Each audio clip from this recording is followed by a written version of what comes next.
It feels like something's a bit off, doesn't it?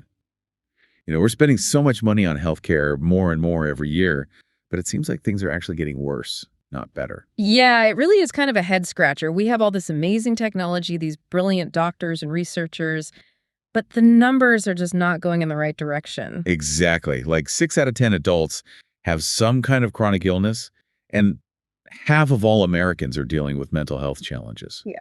And then there's obesity. It's just skyrocketing. It really is a big concern. I mean, 74% of adults are either overweight or obese, and that's just in America alone. And the crazy thing is, life expectancy is actually declining in the US. Mm. It's kind of mind-blowing, right? Like, shouldn't we be getting healthier with all this progress? You would think so. Yeah. It really makes you wonder if maybe we're approaching health from the wrong angle. Like maybe we're missing something really fundamental. That's exactly what I was thinking when I read Good Energy by Casey and Callie Means. Have you had a chance to check it out? Oh, yeah, I found it really interesting. It presents this idea of good energy as the foundation of everything, like the actual energy that powers our cells in our bodies. Right. It's not just about feeling energetic or peppy. It's much deeper than that. It's about our cells functioning at their best, having the energy to do what they need to do. Exactly. And the book really makes the case that this decline in health we're seeing isn't just some inevitable part of modern life.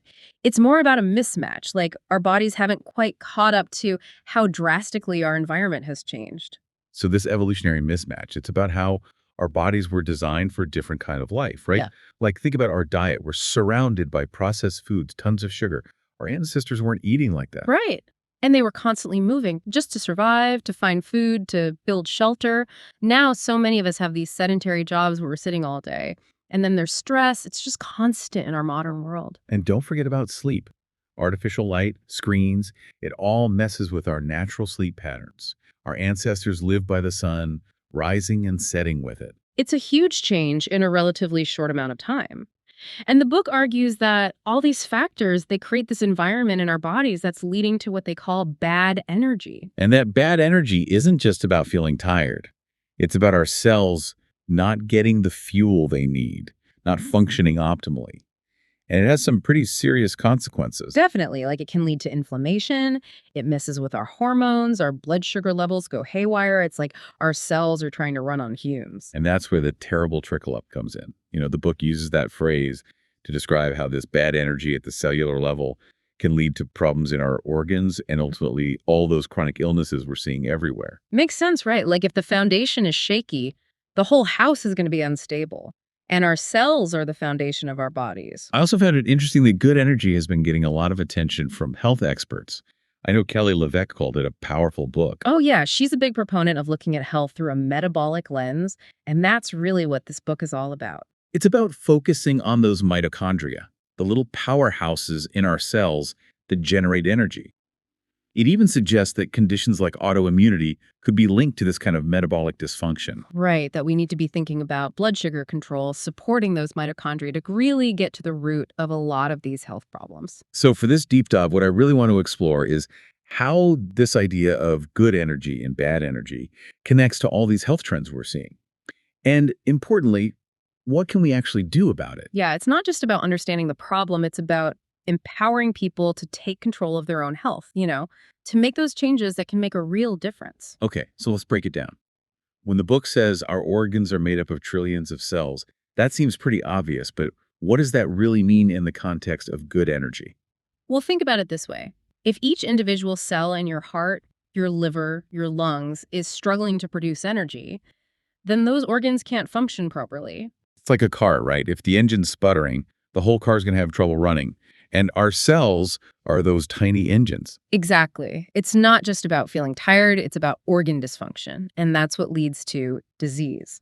The story of Sophia in the book really brings this to life, doesn't it? Oh, yeah. Her story was so powerful. I mean, she was only 52 and dealing with so many health problems. Sinus infections, prediabetes, high blood pressure, chronic back pain. And she was even struggling with depression. It's like her whole body was out of whack. And she was seeing all these different specialists, getting treatments for each individual problem, but nothing seemed to be working. And the sinus surgery she had, it didn't really address the underlying issues, did it? No, I mean, it helped with the structural problem in her sinuses, but it didn't do anything about the inflammation or the metabolic imbalances that were probably contributing to those infections in the first place. And that was a real turning point for you, wasn't it? It made you question this whole approach of treating each symptom in isolation. It really did. It made me realize that we're often so focused on treating the individual trees that we're missing the forest, we're not addressing the root system.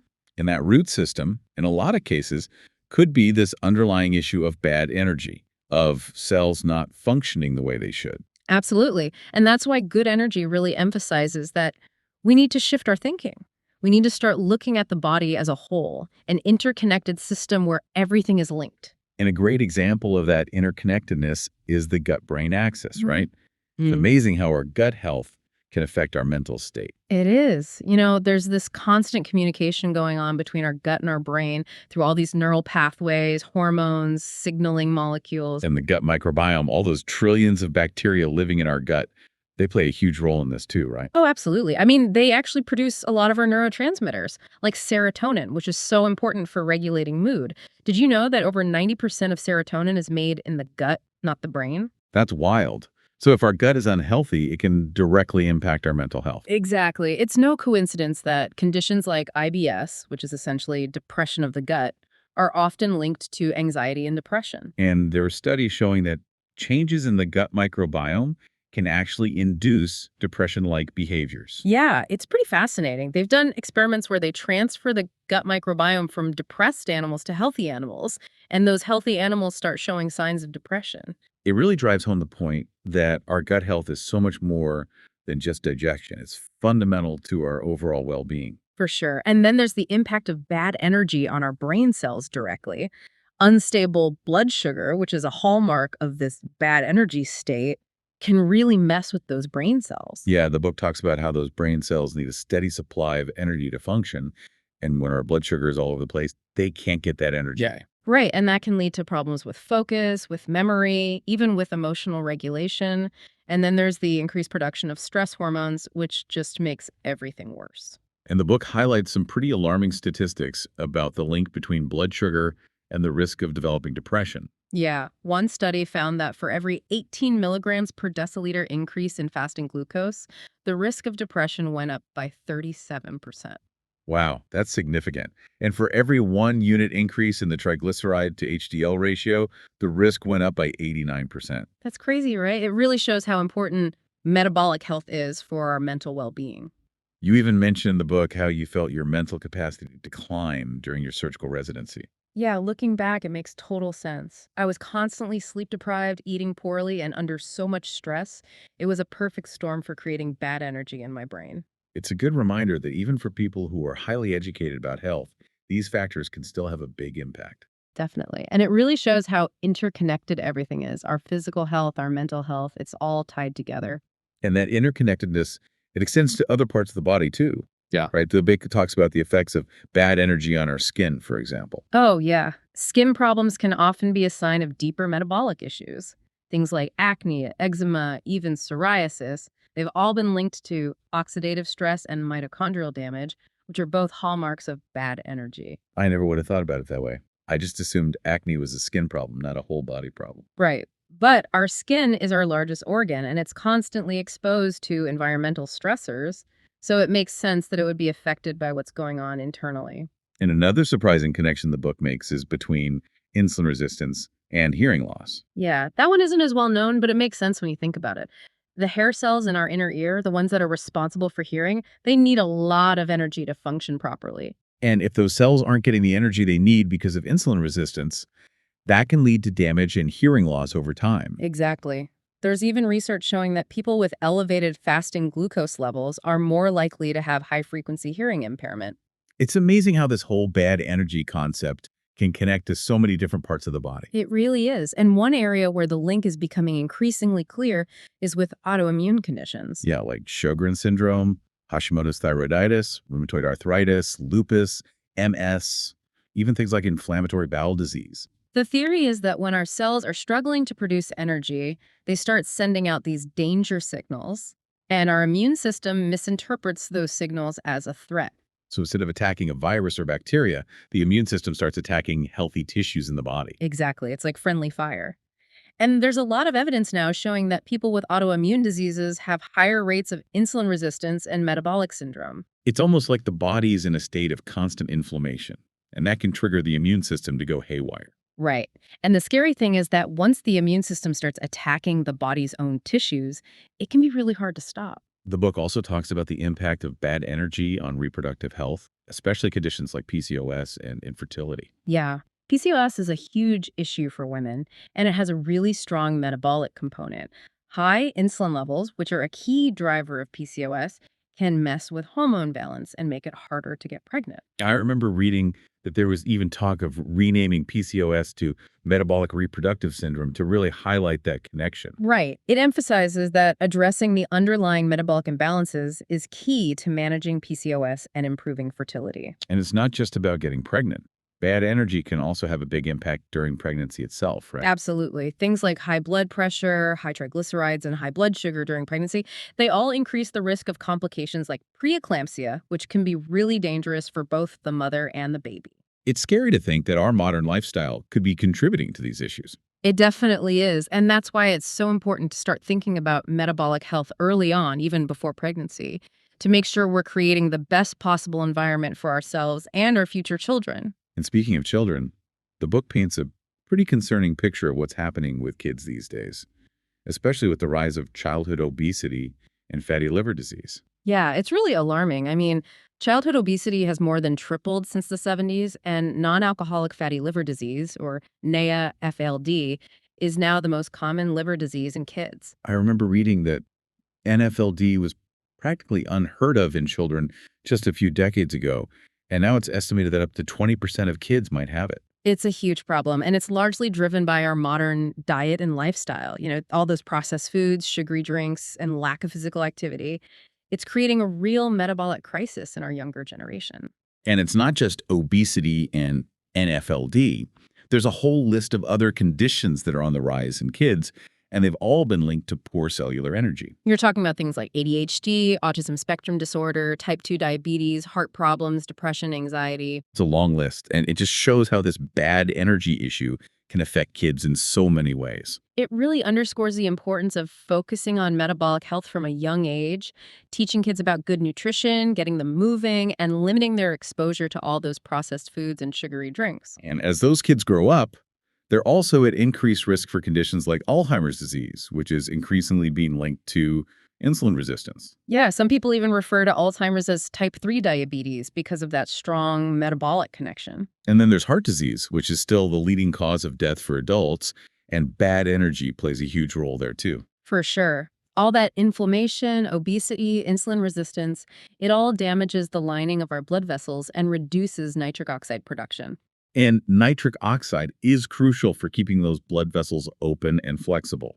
Without enough of it, we're at much higher risk for heart attacks and strokes. It's a vicious cycle, and it all goes back to that underlying issue of bad energy. It's like all these chronic diseases are just different branches of the same tree with metabolic dysfunction as the root. It's like we're treating all these different symptoms without ever really addressing the core problem.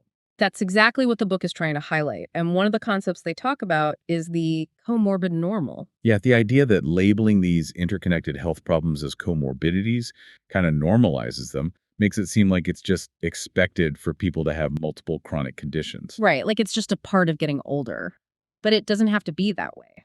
And the book also raises some interesting points about the incentive to intervene in our current healthcare system. How the system is often more focused on treating sickness than on preventing it. Yeah, there's often a big push for procedures, surgeries, medications, even when those might not be the best long-term solutions. I remember the story you shared about your own mother's experience with cancer treatment and how it made you question the whole system. It really did. It made me realize that while most doctors have the best intentions, the system itself can sometimes create these perverse incentives where more intervention is seen as better, even when it might not be. And those incentives can extend beyond the healthcare system to the food system as well, right? Oh, yeah, for sure. There are all these financial ties between big food companies and health organizations, which can really muddy the waters when it comes to what's truly healthy and what's not. It's hard for people to know what to believe sometimes. Absolutely. That's why it's so important to be critical thinkers, to do our own research and not just blindly accept what we're told. But good energy isn't just about highlighting the problems. It also offers practical solutions and empowering mindset shifts. The story of Emily and her experience with a CGM during her pregnancy is a great example of that. Yeah, Emily's story was really inspiring. She was able to take control of her health in a way that felt really empowering. It wasn't just about managing her gestational diabetes. It was about understanding her body on a deeper level and using that knowledge to make healthier choices. Right, that CGM gave her this amazing tool for bioobservability, for actually seeing how her body was responding to different foods in real time. It's like she became a scientist of her own body. Exactly. And it shifted her mindset away from just focusing on her weight to thinking about her long-term health and well-being. It's a great example of how knowledge can really be power when it comes to our health. Definitely. And while CGMs aren't for everyone, they do highlight the importance of personalized health. What works for one person might not work for another. And that's really the message the book ends on, right? That we need to become the primary person in our own health journey. Yes. We need to take ownership of our health, not just blindly follow what we're told. It's about becoming informed, asking questions, and making choices that feel right for us. Exactly. It's about taking that power back and recognizing that we have more control over our health than we often realize. So if you had to sum up the key takeaway of good energy in one sentence, what would it be? It's that this alarming rise in chronic diseases is largely driven by a fundamental mismatch between our evolutionary biology and the modern environment. And that by understanding this mismatch and making changes to cultivate good energy, we can improve our health and well-being in a really profound way. Absolutely. It's about going back to basics, focusing on things like real food, movement, sleep, stress management, and minimizing toxins. And who do you think would benefit most from reading this book and understanding this perspective? I think anyone who's struggling with a chronic illness, anyone who's just feeling unwell but hasn't gotten a clear diagnosis, anyone who's worried about their health or the health of their family. And anyone who just wants to feel more empowered in their health journey. Exactly. It's for anyone who wants to understand the deeper connection between their mind and body and how that impacts their overall well-being. This has been such an insightful deep dive into good energy. If you're interested in learning more, I highly recommend checking out the book by Casey and Callie Means. It's a really powerful read, and it offers a lot of practical tips and strategies for cultivating good energy in your own life. And as we discussed with Emily's story, exploring ways to track your own metabolic biomarkers and maybe even using a tool like a CGM could be really empowering. Yeah, the more information we have about our own bodies, the better equipped we are to make healthy choices. So as we wrap up, I want to leave you with this thought. What's one small thing you can do today to improve your cellular environment and start cultivating more good energy in your life? It could be as simple as swapping out a sugary drink for water, taking a walk outside, getting a few extra minutes of sleep. Whatever it is, just take that first step and keep building from there. Small changes made consistently can have a huge impact over time. Thanks so much for joining us for this deep dive.